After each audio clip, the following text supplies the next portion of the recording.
dan selalu bahagia selalu. Kembali lagi dengan saya Cherry Sukmawati, NIM 2231412 di kelas BKI 6A di kelas public speaking. Oh ya guys, ini masih tentang seputar public speaking ya. Kita mengulas lagi, kita langsung aja ke pembahasannya. Jadi pembahasan di sini tentang demam panggung sebenarnya. Nah itu berbicara ya, kita ngomong berbicara itu ada di ranah privat dan di ranah publik gitu kan. Kalau di ranah privat itu dengan keluarga, dengan sahabat, dengan orang-orang terdekat. Jika berbicara di ranah publik itu di luar wilayah privat, kayak kepada orang lain gitu ya, yang nggak punya hubungan terikat gitu. Nah ada yang membedakan unsur wilayah privat sama wilayah publik gitu. Kalau misalkan di wilayah privat itu keberagaman orangnya, ada kuantitas orang yang diajak bicara yang banyak, ada tempat, ada acara tertentu gitu. Terus kita itu harus tahu prinsip komunikasi. Yang pertama itu ada tahu informasi apa yang mau disampaikan. Nggak mungkin dong kita nggak tahu apa yang mau disampaikan. Terus tujuan untuk menyampaikan pesan kepada audiens itu apa? Apakah untuk memberi informasi, atau untuk mendidik, atau untuk mempengaruhi kepada halayak ramai gitu. Terus ada dari halayaknya sendiri ya. Halayak itu kan orang yang objeknya gitu. Ketahuilah karakteristiknya, terus pendidikannya, budaya, status sosial ekonomi dan lain-lain. Kayak misalkan kalau kita ngomong kepada mahasiswa, coba latar belakang pendidikannya itu mahasiswa kan, jadi kita harus menyesuaikan dengan bahasa dan lain sebagainya gitu. Terus komunikasikan pesannya juga dengan akurasi, singkat, padat gitu ya, bisa melalui obrolan-obrolan kecil atau Q&A gitu. Terus hilangkan noise itu adalah hambatan yang berasal dari diri kitanya juga, atau bahkan dari kesalahan teknik gitu kan ya. Nah terus juga ada target gitu kan. Nah komunikasikan kepada target gitu kan. Audio visualnya juga agar halayak ramai itu mengerti tujuan maksudnya dari kita bicara itu apa gitu. Selanjutnya ada jenis pembicaraan publik. Kemarin kan udah dijelasin ya, ada kayak impromptu, terencana gitu kan. Nah itu kita ulas lagi. Kalau impromptu kan dadakan ya, kalau terencana itu kayak presentasi, kita menyiapkan dulu kan gitu. Kita bahas ya satu-satu. Kalau misalkan pembicaraan impromptu itu kan dadakan ya sifatnya ya, tanpa persiapan, menghadapinya ya langsung aja spontan gitu ya. Terus juga di impromptu itu kita harus cermati juga nih, siapa yang akan kita hadapin gitu, di forum apa gitu. Terus juga kalau presentasi kan kita punya jadwalnya kan. Jadi hari Senin tuh saya presentasi, saya harus siapin dulu berarti materinya dari jauh hari, dan juga saya harus latihan gitu kan itu.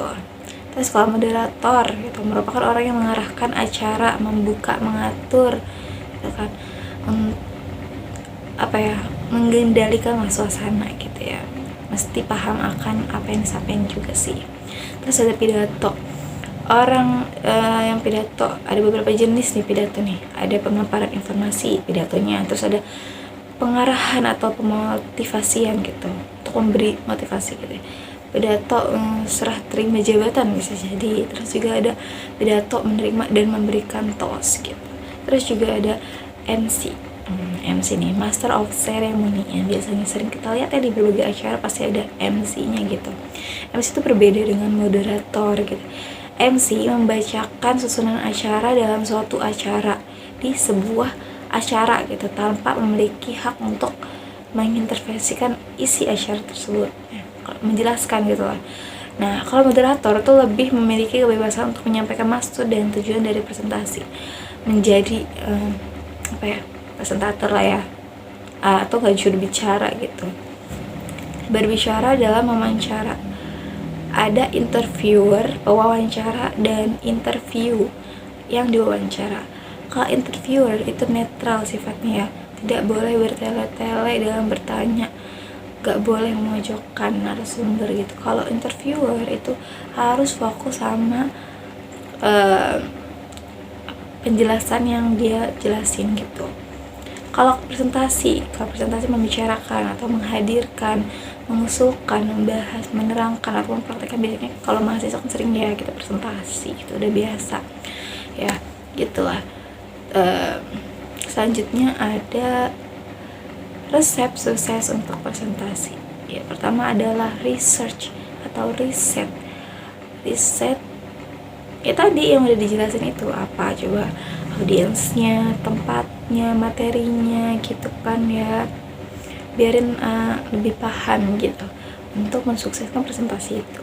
Terus ada rehearse atau latihan penampilan, ya latihan, karena nggak ada yang lebih baik selain latihan gitu kan, karena semakin banyak latihan semakin kita jadi slow gitu kan dalam menyampaikan. Juga ada relax, tidak tegang. Dalam sini juga pengelolaan emosi itu diperlukan ya, manajemen stres itu juga harus diperlukan gitu, karena dengan presentatornya relax gitu ya, enggak tegang gitu, jadi enak tuh nyampein. Itu adalah salah tiga resep sukses presentasi gitu.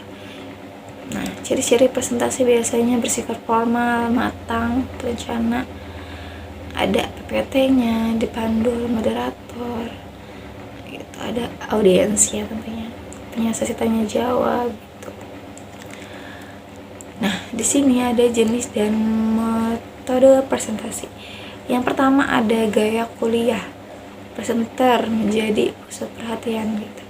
Ada simulasi, ada diskusi panel. Diskusi panel maksudnya apa? Beberapa pembicara gitu kan ya, ada beberapa yang ngomong gitu. DVD, menonton DVD. Nah, ada PowerPoint-nya, tanya jawabnya gitu kan. Terus tujuan presentasi menurut Ross Townsend itu ada tujuannya bahwa masing-masing peserta harus dihormati dan dihargai, bahwa Anda harus memberikan tambahan pengetahuan untuk mereka gitu. Ini kan kayak apa ya, demam panggung ya, takut salah, nggak siap gitu, berpikiran negatif sama audiensnya. Nah, kita juga kan nggak tahu ya audiens kita itu pengetahuannya seberapa gitu kan, jadi kita juga harus banyak riset gitu kan ya sebelum itu. Apalagi kalau misalkan kita udah tahu nih, kita di kalangan mahasiswa gitu kan ya, oh pasti mahasiswa banyak tanya gitu kan. Nah, kita tuh riset juga nggak usah takut gitu ya, takut salah gitu, karena kalau misalnya kita mempersiapkan itu pasti kita enjoy kan, kita siap gitu loh. Ya itu banyak latihan sama banyak baca. Terus juga selanjutnya ada demam panggung ya. Demam